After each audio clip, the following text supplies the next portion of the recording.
100-degree heat, Nick. I reckon I want to go to a beach because it's summer vacation. Yeah. And when you travel, we want to play some board games. Yeah.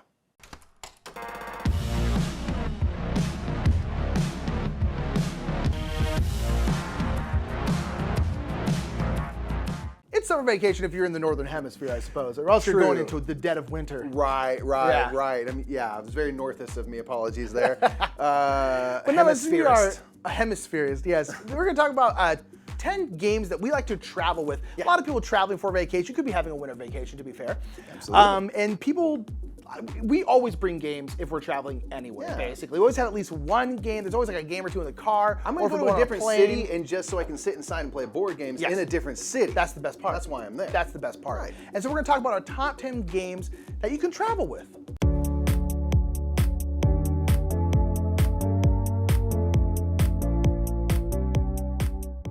Our number 10 travel game is Deep Sea Adventure. You can honestly choose a lot of Oink games. One thing is because they are relatively small, which is nice, but our favorite is Deep Sea Adventure. Deep Sea Adventure is a game where you are going into the deep sea and trying to collect treasure. But it's interesting because there's a big line that you're having to go down. You're basically having to, like, you have a tube that's attached to your submarine up here, which has your air, and you kind of have to like go down throughout this line. You're picking up treasure. But as you pick up treasure, you have to slow down, which is really, really tough. And so throughout the game, you can actually drop treasure to speed your way back up, because one thing is all of us deep sea adventurers are all sharing the same oxygen, and you can not make it back to the submarine. Little spoiler alert, I've never won this game. I don't think I've ever not died in this game. Not only have I never won, I don't think I've ever not died in this game. I always am like, I'm going to the bottom and I'll make it back. I never ever do.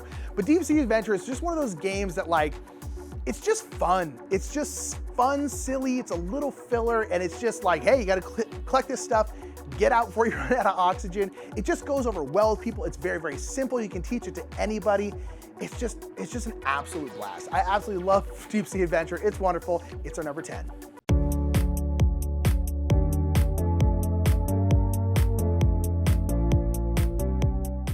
So number 9 for travel games is Long Shot, the dice game. This is a horse race betting roll and write game where you have a horse race that's going on around you, and you are trying to influence the outcome of that race a little bit. You can do a couple little things to influence the outcome of the race, although mostly it's out of your hands. But you're trying to make smart bets on which horse you think is going to win.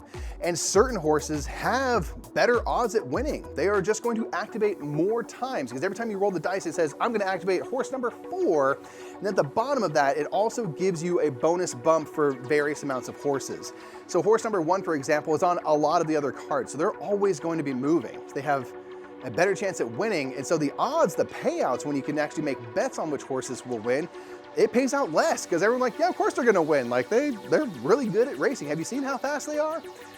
So you can kind of play the long shot because horse number 8 has really long odds, but if you manage to get them on 3rd, 2nd, or 1st place, you're gonna make a lot of money. So you're trying to mitigate and add extra little checks on various horses so they activate more. You can purchase horses so that you now have a vested interest. If they win, you win money, and you also get a little bit of a bonus power to use. You're doing this little kind of rows and columns concession stand to get various bonuses. It's a really fun game that gets you excited for the horse race, because one horse might look really good, you're starting to spend money in betting on them, and then they're not moving and another horse surges forward. So it does a really good job of kind of creating that excitement over this thing that you don't really have that much control over. The dice will dictate which horses move and how far, and you're just like, come on, little pony, you got this. And it's just really fun. It can play 8 people, so it's in a small box and can play a lot of folks. It makes it perfect for traveling, because we can put it in a bag and then accommodate a lot of people. So that is Long Shot, the dice game. It's so fun.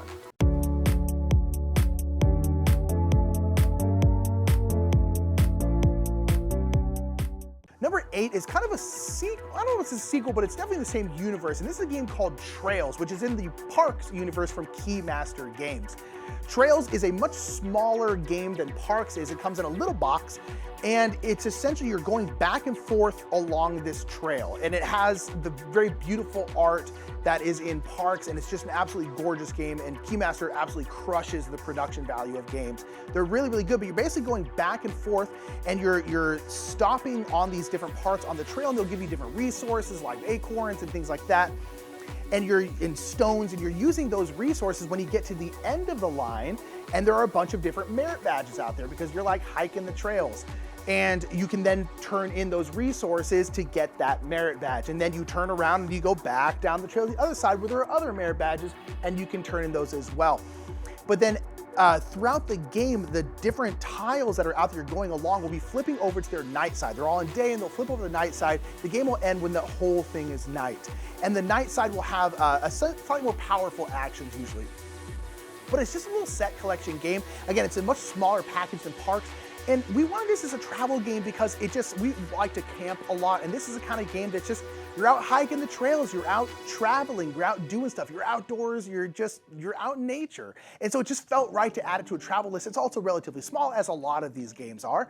And it just, again, it's pretty easy. You could teach it. I don't know if I'd consider it like a gateway game for like completely new people, but it's definitely like one step up from that. It's not that much higher.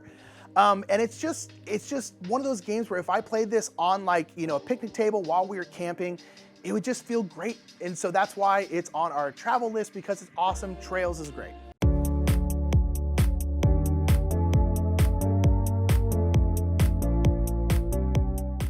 So number 7 is Just One. Again, when you're traveling and stuff, you might be with family, you might be with casual gamers, non-gamers, and so it's really fun to have a game like Just One on hand because it's a super simple party game. I mean, bare bones, simple party game, and that's what makes it so fun.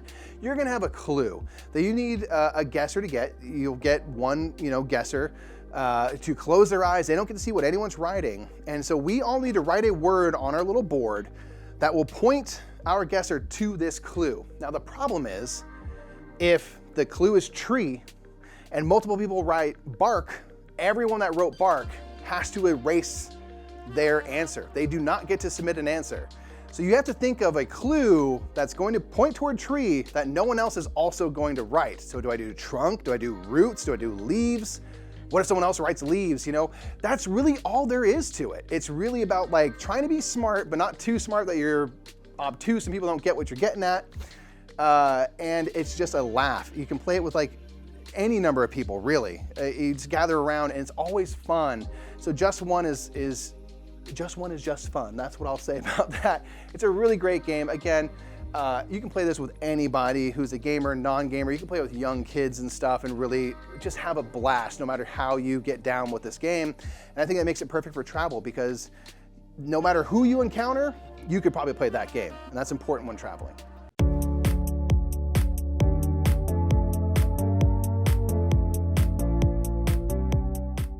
Number 6 is a game all about salad and points. It's Point Salad. Point Salad is on here because it's just so easy to get to the table. It's so easy to get to the table. And this is a game where you can just teach it to anyone. It's a very, very simple game where you essentially have 3 columns of 2 cards. So there's 6 cards out there. They have vegetables. They have like peppers and carrots and tomatoes, and cabbages and things like that. And they're just different vegetables, and you're collecting point salads.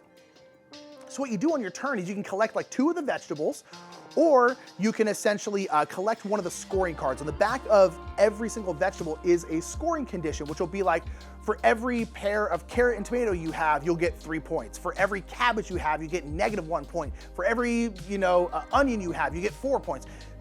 All different kinds. When they're all unique, they're all different.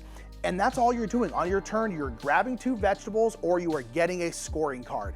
That's it. And the game ends once all the cards are gone.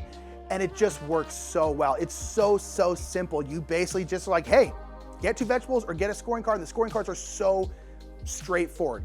Every tomato is worth 2, on this scoring card, every tomato is worth 2 points and every cabbage is worth 3 points. That's it. And all of the, all your vegetables can score for multiple cards. So it's not like that kind of min-maxing where you're like, okay, each of these can only score 1, so do I want, none of that. It's just like, yep, every cabbage scores for every single card. And it just works. It's so easy. It's a relatively small package. It just goes over well. It's easy, it's fun. Point Salad's great.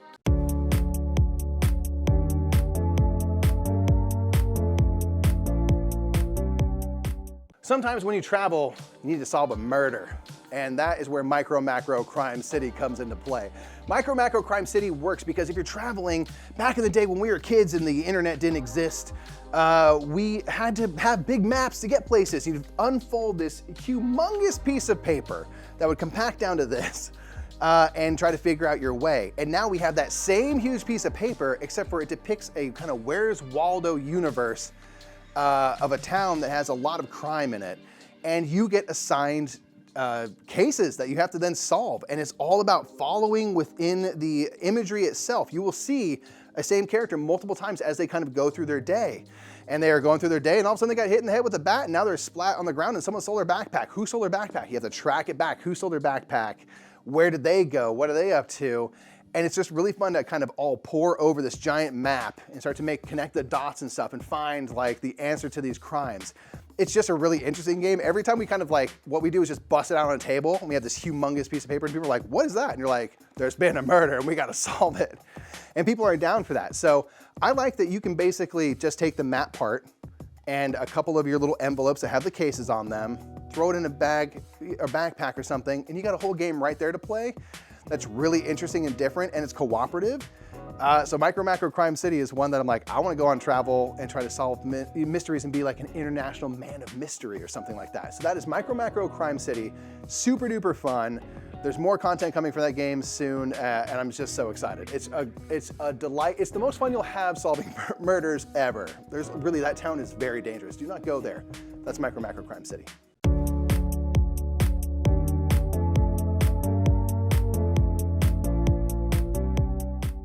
Number 4 is a game that I guess it's just a classic card game, but it's our favorite classic card game, and that is Cribbage.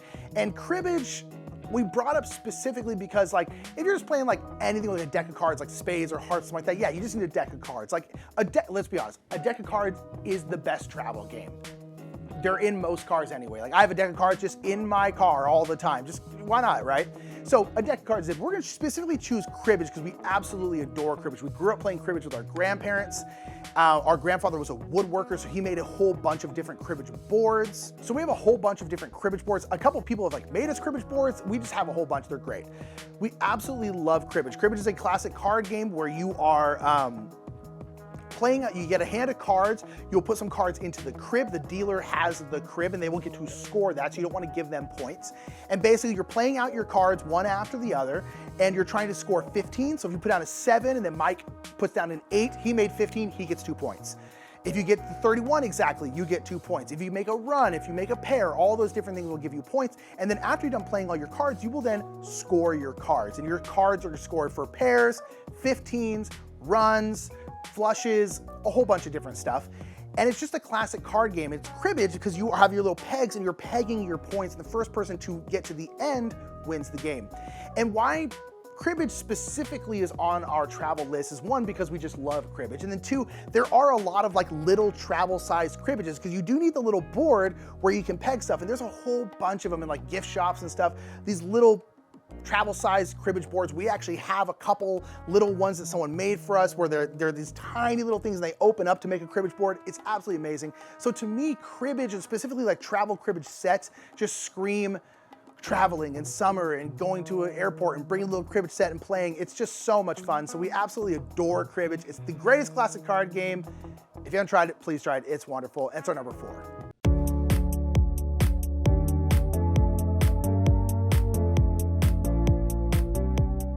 Number 3 is a game that we have brought on many of our travels. It's our favorite auction game. It is High Society.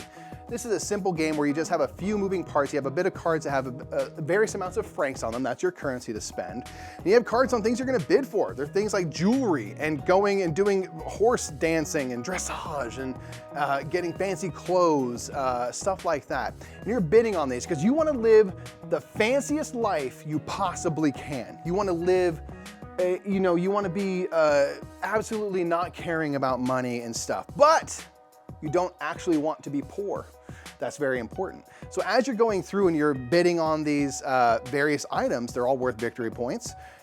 But the problem is at the end of the game, the player who has the least money is booted out of the game completely. They cannot win regardless of how many points they amassed in game. It's gauche to be poor. You don't want to be poor in this game. You want to be you want to seem like you don't care about money, while also very much caring about money. And so it's really fun to try to goad people into bidding higher and higher, only to pass, to make them spend a bunch of money, so you have more money to spend on a future item and stuff like that. It's just really fun. We get really silly with the bidding and the posturing of it all.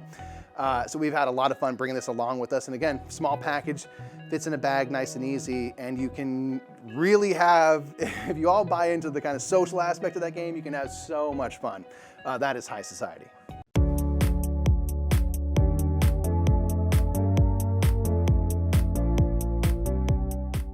Our number 2 is a game called Claim. This is a 2-player trick-taking game, just because maybe you're traveling with one other person and you want to play a trick-taking game. Now, realistically, choose basically any trick-taking game. It's a great travel game for the most part. You could choose The Crew, which is one of the most popular trick-taking games right now. Scout is kind of a ladder-climbing trick-taking game.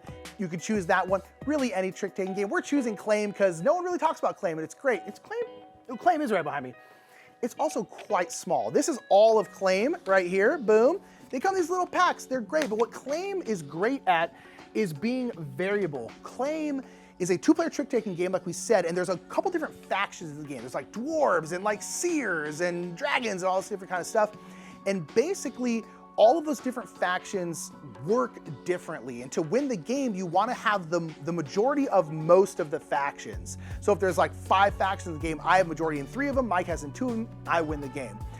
The interesting thing about Claim is, one, again, all the factions work differently. So if you are playing a trick and you win the dwarves, something different is going to happen than if you win like the seer. The interesting thing about Claim, and one of the reasons why I absolutely adore it, and at this point it's still probably my favorite trick-taking game, sorry The Crew, is because it essentially works in 2 stages. And the whole first stage is you setting up yourself for the second stage. So the first stage,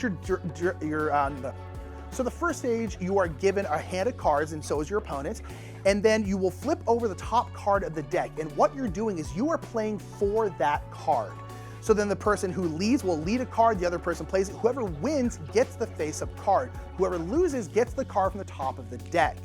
So that's what you're doing. And once you draft through all your cards, you will then have a whole new set of cards, because every single round you're either getting the face-up card or getting the card on top of the deck, and then you play the second round. But the second round is the one that counts. When you're coming down to getting majorities of the different factions, the second round is the one you count. All the cards you played, all the cards you won in the first round don't do anything.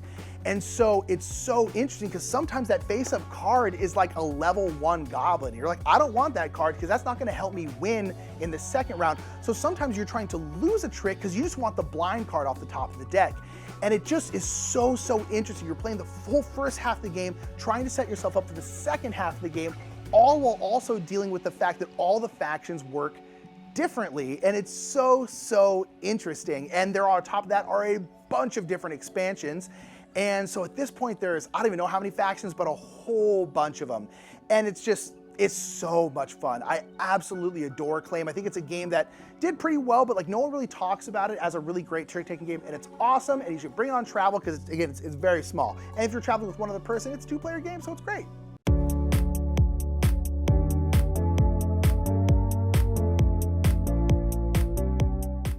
Our number 1 pick is this, because we bring this on every single plane we go on, which is many planes. We fly a lot. And this is Castles of Burgundy, the dice game. So this is a roll and write version. And when we say this, you can basically put any roll and write into this category. Roll and writes are great for travel. They often come in a small package. They can often play a very large amount of players, and they're really kind of fun and easy to get into. So Castles of Burgundy, the dice game, is an implementation of Castles of Burgundy, where you're kind of writing in and covering up different areas of your duchy, just like in Castles of Burgundy, and with things that work slightly differently. So you're still getting silverlings, you're still getting workers, you're trying to get animals into spots, and each kind of little area will score based on its size and what you put in there. But they have different rules about a mine can only take 3s and 4s, for example, so you have to go based off the roll of the dice. You're going to roll these dice, they're going to give you a number and letter combinations. You choose a combination of number and letter, and you have to kind of build out from stuff you built before. It does a very good job of feeling like Castles of Burgundy. You're like, oh yeah, a lot of the rules and stuff are the same. A lot of the way that things function in the game, like workers, are the same. They allow you to mitigate your dice rolls. And so it does a cool job of implementing this big kind of parent game in a very small box. And what we can do is we just bust it out on our little trays on a plane. You flip the lid open, you roll your dice in there so they don't go flying out, out into the middle of nowhere. And we have a great time. We play this literally on, I think, every single flight. It's almost like a good luck charm to us at this point. It's super duper fun. So of course we had to make it our #1 travel game because it, along with again many other roll and writes, are what we bring hands down above anything else with us when we travel. They are great, and Castle of Burgundy is kind of the game that kicked it off for us, our whole kind of love of roll and write. So how could we not make it our #1? So that is it, Castle of Burgundy, the dice game. So those are 10 games that we like to bring with us on our travels. Lots of different, some slightly bigger, some slightly smaller. Try to keep it pretty, not just like all tiny little Right, not just micro games. So what are some games that you, if you're going somewhere, road trip, you're flying somewhere, you're just going to a friend's house or whatever, staycation, what are games that you like to bring on all of your travels around the world? Yeah. We want to know those in the comments below. And until next time, everybody, I am Mike. I'm Nick. You're the Brothers Murph, and we'll catch you in the next Top 10. Bye, everybody.